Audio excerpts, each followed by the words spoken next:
Hey guys, welcome to Gregsbeerreviews today. It's beer 30. Let's go take a walk, see what's in the fridge today.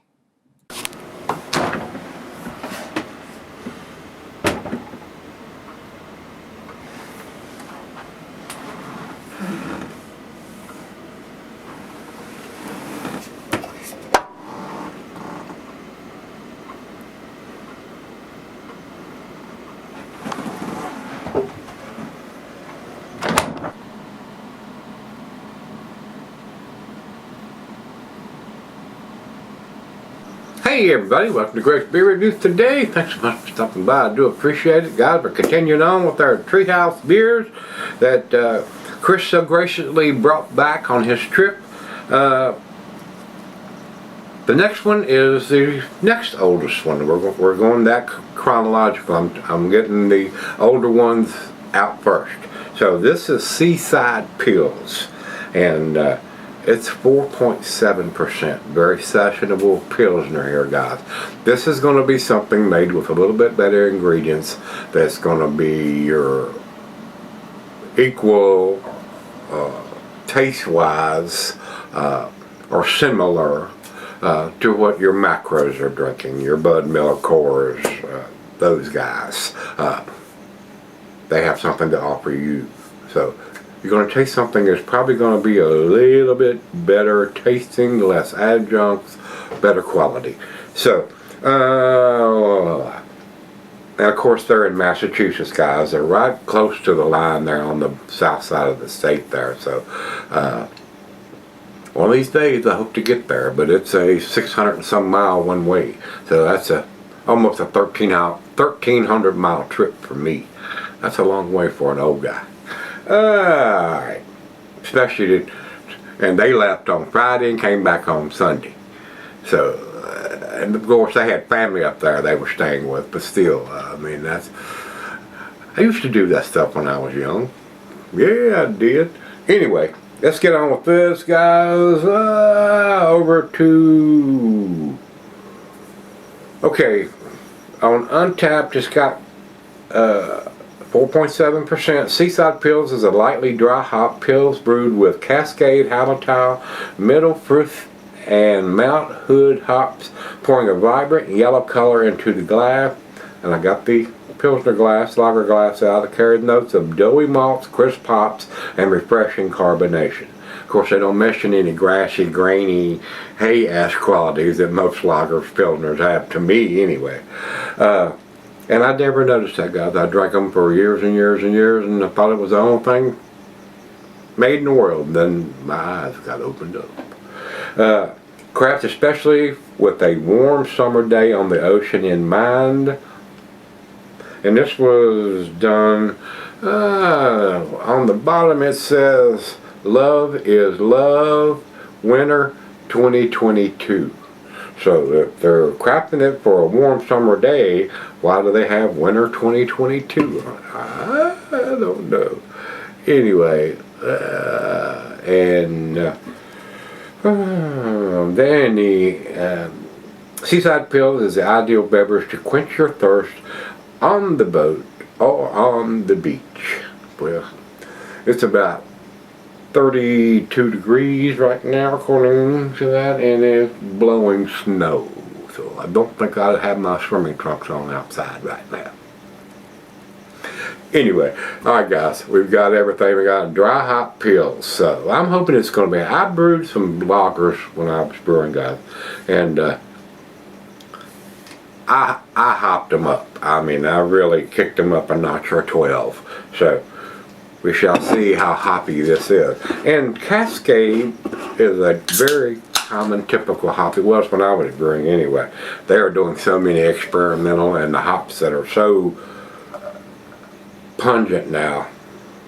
The Simcoes and Citros, and so many of them are just so pungent. And this should all fit in there, but I'm probably not going to be able to get it all in there with the head that's pouring. So that's probably going to do it for right now. Anyway, almost 2 fingers of head. Looks very typical of a lager there, guys. The bubbles are screaming from the bottom of the glass to the top. I mean, nice amber color. Looks very, very typical for this style of beer. To the nose we go. Well, it's not as grassy grainy as I was expecting. I'm getting just a little bit of that hop presence. I mean, not usually get that, man. That's right off the bat. Grassy, grainy, little hay. I am actually getting it. Now, Hallertau is a European lager-esque hop. And Mount Hood, I've brewed with Mount Hood, I've brewed with Cascade, I've brewed with Hallertau. The middle fruit, I don't think I've ever brewed anything with that, but I would say by that name it's probably a German hop, and it's either a earthy, herbal, floral type hops that they use in the lagers and pilsners and stuff. So got a little bit of a nice fruity, I don't want to say citrusy, but I'm definitely smelling some nice hop presence to the beer. So the dry hop is shining through. Let's dive in. It's curious. It's very interesting smelling. Sure.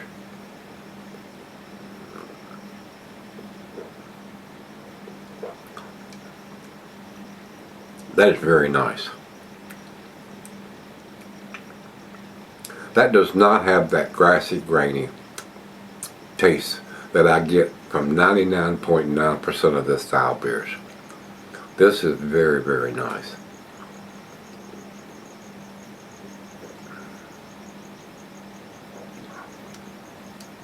That is not bitter like a lot of them are.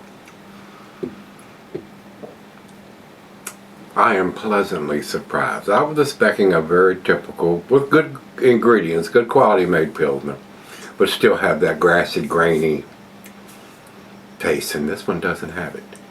So that's a tasty beer. If it wasn't such a low ABV at 4.7%, yeah, I might be able to drink a lager or two now and then, but most of them are the 5.5%. And it don't work for me anymore. There's not enough body in it usually. Alright, the swirly swirl, I'm thinking that's going to make zero difference on this style of beer, other than increasing the head factor. But very nice, very different can. Doesn't have that big tree that a lot of their beers have, so very nautical esque type artwork on this. So guys, let's go sip on it and see what we got. Alright guys, I'm back. Got just a swallow left here. I had a little help on this one also. Tasty beer. Not blowing my hair back to my socks off or anything. Not my style, but something from them that I have not had before. Final check.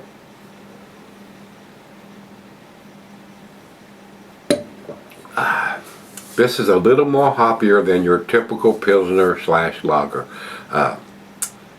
I would drink this if I had a choice between a Budweiser or this. I would choose this. Not as grassy, not as grainy. A tad more hoppier than what you're going to get with those, which I like. It's very smooth, not bitter. Tasty beer. I mean, this is, and I can't recall what done over 100 different ones from this brewery. Whether, I don't think I've done it before. What I'm not going to go there. I don't think I would spend my money on it again if it was available here. I am going to say that because of the ABV. As far as the taste, if this was a 7% and had this taste, yes, it could be in my fridge. That would be the only reason. Other than that, I would say I would drink this beer if it was a 7%. Or spend my money on it. Let me put it that way. Spend my money on it and have it in my fridge. So, even though I did spend my money on it, it is in my fridge. I mean, maybe on a regular basis. So, with that being said, guys, it's a tasty beer. It's what they say it is, but it's not quite got to the A category in my opinion.